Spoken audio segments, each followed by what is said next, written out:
اوس چینی چرته لاړه، اوس غوړي په کم ریټ لاړل، اوس بجلي په کم ریټ. پرون یې بجلي 2 روپۍ یونټ زیات کړی دی.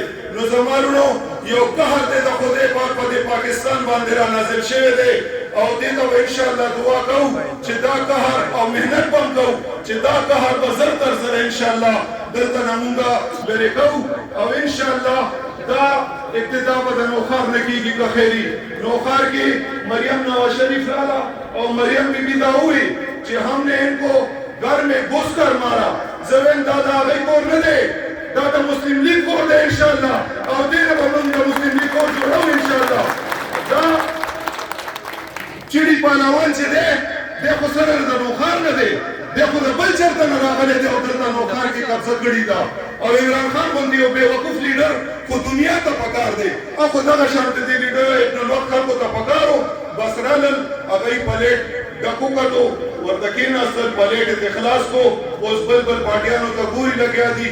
زمونږ دې خبر شوی یم چې مسلم لیگ ته رابطه کړې ده، پیپلز پارټۍ ته رابطه کړې ده. اوس هغه ته څوک لار نه ورکوي، څوک ورته د ناستې ځای نه ورکوي چې ته راشه او موږ سره شامل شه.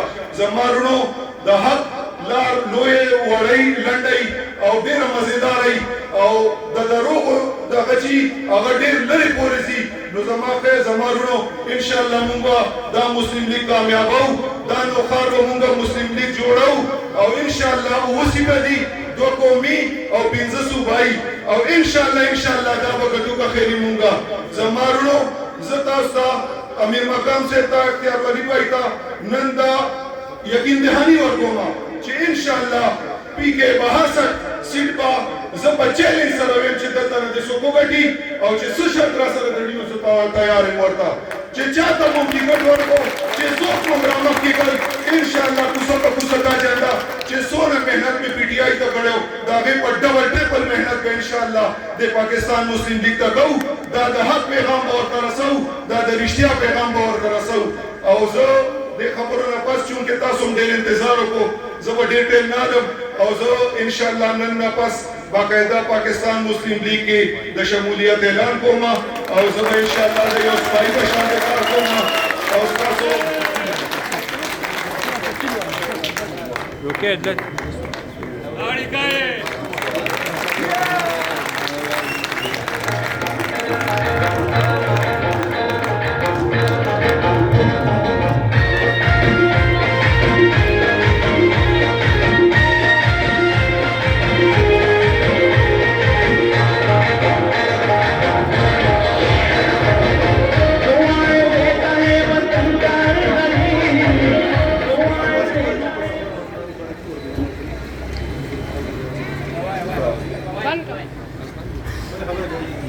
اوس باقاعده چونکې زه یو سپایي شوم د پاکستان مسلم لیگ نو ما ته به د یو دو نارو جواب راکوئ او ډېر د زړه نه به راکوئ.